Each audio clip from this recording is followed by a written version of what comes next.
Hello there, it's Mr. Chime from weeklyburger.com. We'll be talking about saving to move out today, and this is very important for young working class adults who hope to have a place of their own and start their first steps towards financial independence. Why does this topic matter to me? Well, I remember the first time I got my first apartment. It was very nerve wracking, and I didn't just go out there and start looking for an apartment. I wanted to have some kind of financial buffer just in case if I get my apartment and later down the line I get fired, I will not be homeless. And being homeless is one of the persisting fears that I have.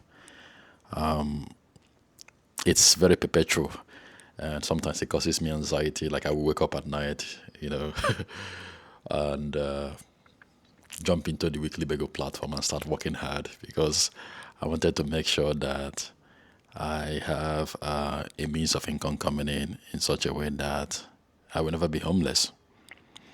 Yeah, because that's a very big fear that I have. Anyway, why would I recommend young working class adults who are trying to get a place of their own to save before they move? Well, most importantly, I don't want you to be homeless. The reason being that that is a possibility. It's a possibility in the sense that we cannot see the future events that are unfolding, right? What does this mean? It means that you can get that apartment and within a few months you are laid off, you're fired from work, you lose your job, and now you don't have income coming in. And you and I know that in the United States of America, the bills are not going to wait for you. The bills are going to keep coming. So the rent is going to keep building up. And it will get to a point where your apartment complex doesn't want you there and they just want you to leave, right? And you will be homeless. So if you're trying to get a place of your own, it's always a good idea to save a few months of rental expenses. That way, if something is to happen to your income and there's a big income disruption, you're still going to be able to handle your business as usual until you get another job. Hence, why I advocate for saving a little bit amount of money before you eventually move out and get a place of your own. Now, how much do you need to really move out? Well, everybody varies based on their life experience. Some people will tell you, hey, they need 6 months of savings. Other people would say, hey, they need 1 year. For me personally, 3 months of savings is okay. Why do I say 3 months of savings is okay? Because I figured it takes about 3 months for you to get a job, right? I know some people may be like, oh, there are jobs everywhere. You can easily jump in and get a job. No, it doesn't work like that. Remember, even if you get a job, it takes about 2 weeks to 3 weeks for the job to run their background check on you and all that before you eventually start, right? So now imagine a situation where you submit multiple job applications and it's taking a little bit of time for you to get a job. And after getting that job, you still have a few weeks of the company that you got the job in, running their new job applicant process before they even accept you to be an employee, right? So I always recommend that you have at least 3 months of savings so that if you have a big income disruption, right? The first month of trying to get a job, you're applying for jobs, you're not getting any job, you still have second month break, and then you still have third month grace to be able to look for a job. And I believe in the depths of my heart that unless your city sucks, you can get a job within 3 months.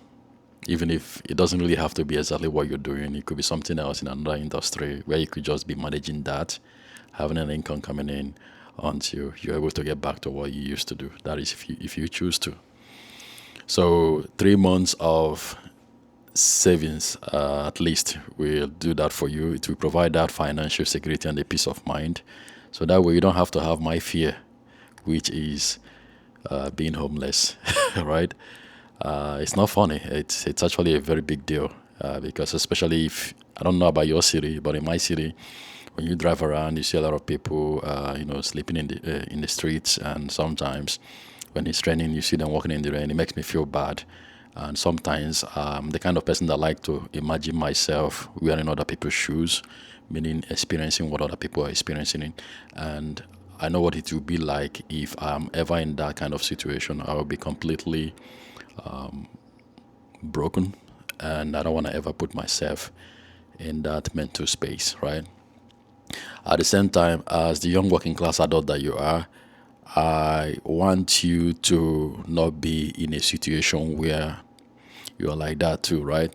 Where you are, you suddenly have everything going on for you. You have a job, you have a car, you have an apartment, and then suddenly you just lose it because of an economic mistake or because of, you getting laid off, and now you don't have all these things anymore. So, how much exactly does 3 months of savings mean? Well, if you ask me, I would say to always multiply your potential rental expenses, right? Whatever your rental expenses per month is going to be, add $150 to it and then multiply it by 3 months.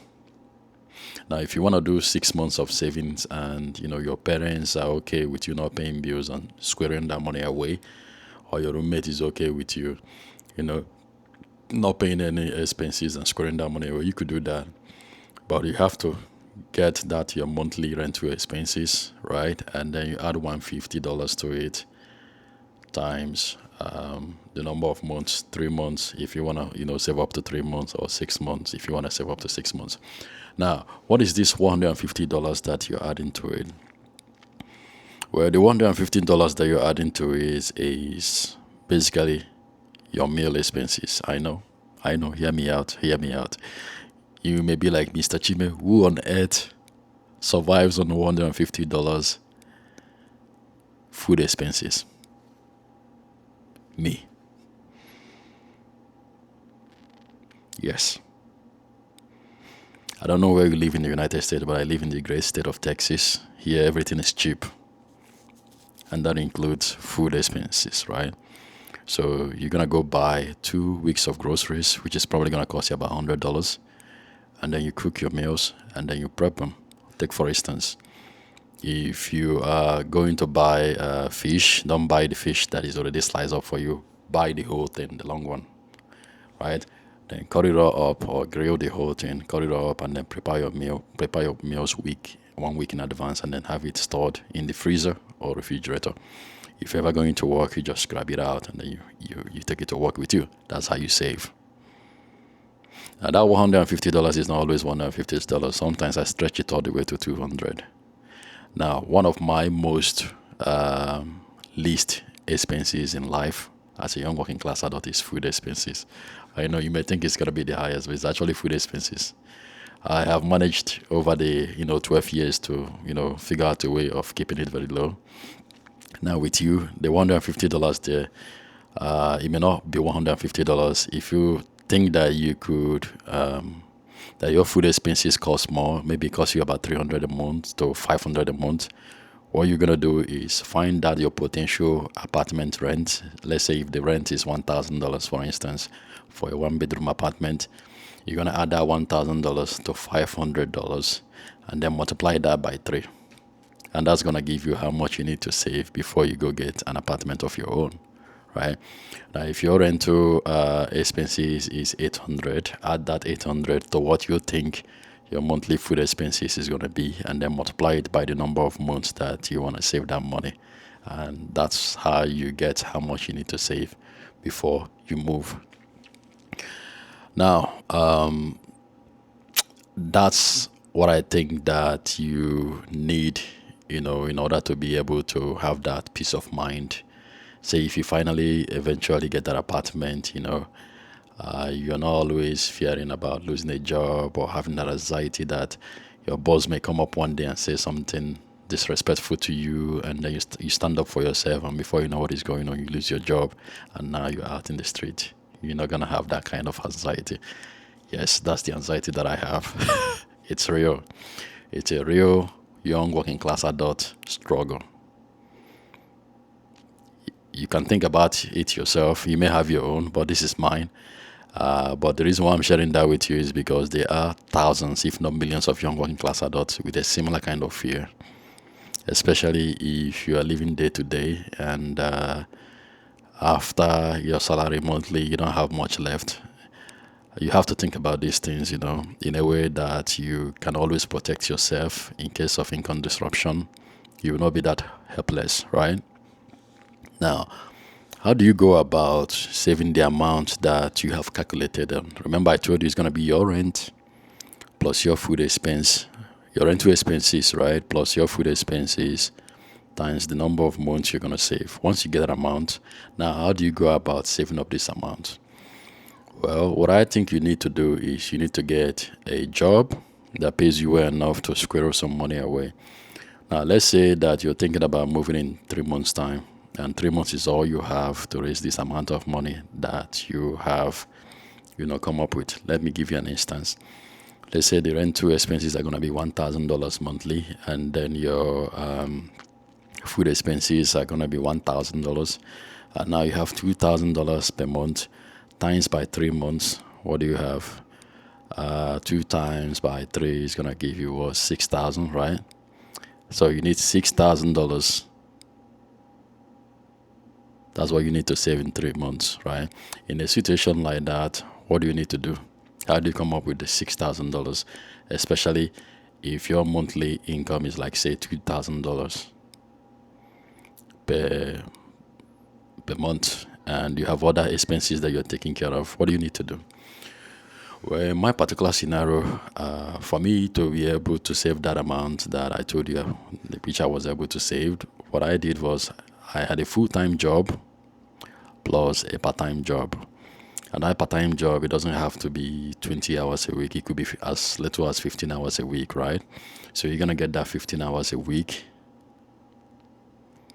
And whatever amount of money that you make from that is going straight to your savings, right? And then you're going to structure your full-time job in such a way that after you're done paying your necessary monthly expenses, you could take a little bit of some money of whatever remains and then move it into that savings. And that's how you're going to be able to raise the amounts that you have calculated on. This is why I want you to know what the amount is. That way you could structure yourself to know if you need additional jobs, right? If you need a second job to be able to raise this amount of money. Now, if your monthly expenses is what, like, say, your potential rental expenses is going to be 1,000, your food expenses is going to be, what, 2,000, and you're going to save for 3 months, you're going to need $6,000. And on a $2,000 income, say after your monthly expenses, you have about $500 left. It's going to take you a while to raise that money. It's going to take you a while to raise that money. So a second job will really help you. A second job will go a long way. Now, you're going to ask me, how are you going to find time to do a second job? Well, if you're a single person, it's even easier.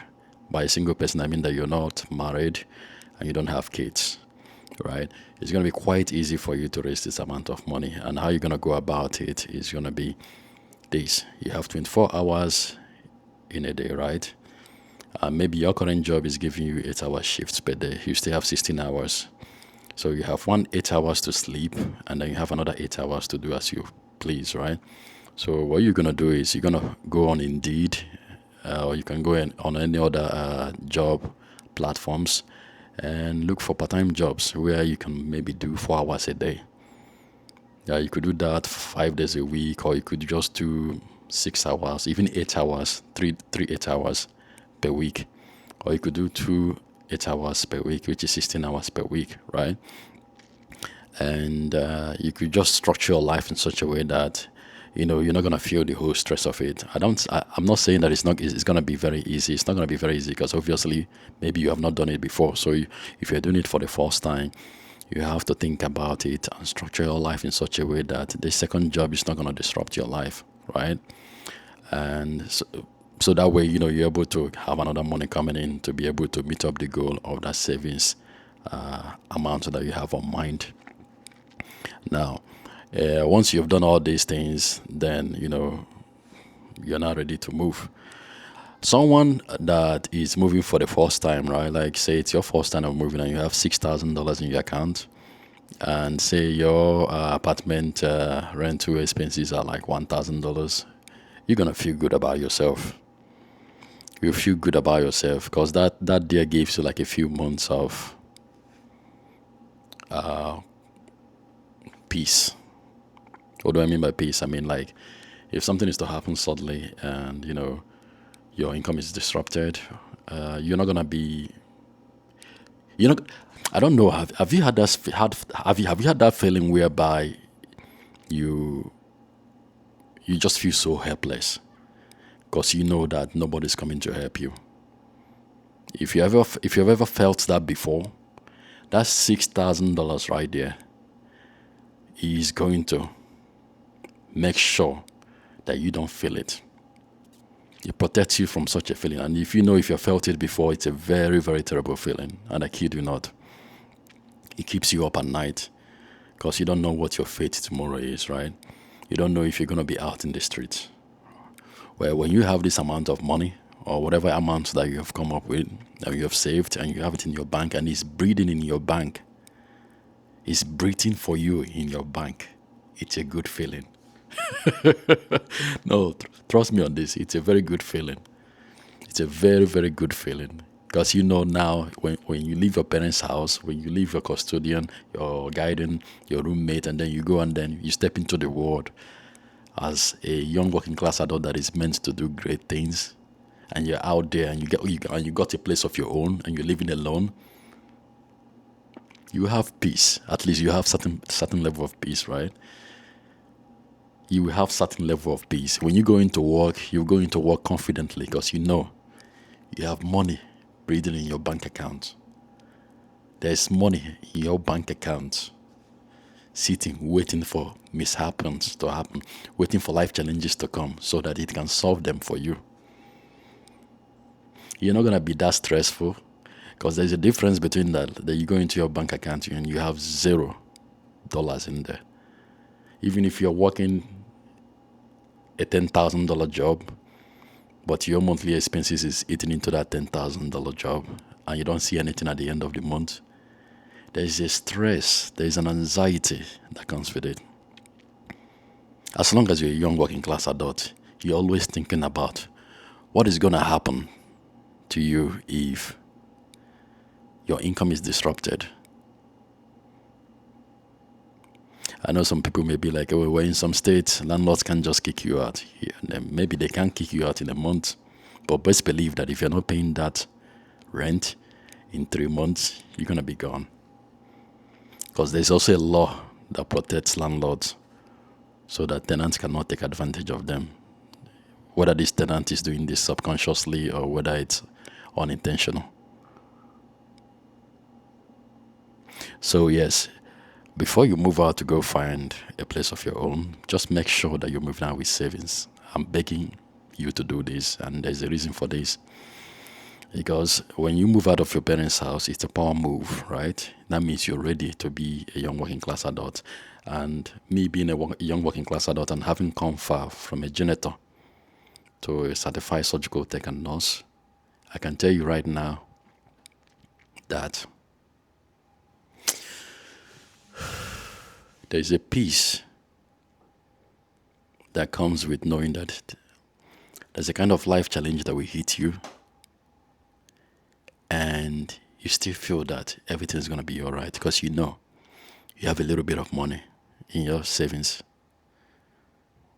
that will give you a few months of comfort, a few months of security until you figure out your next step.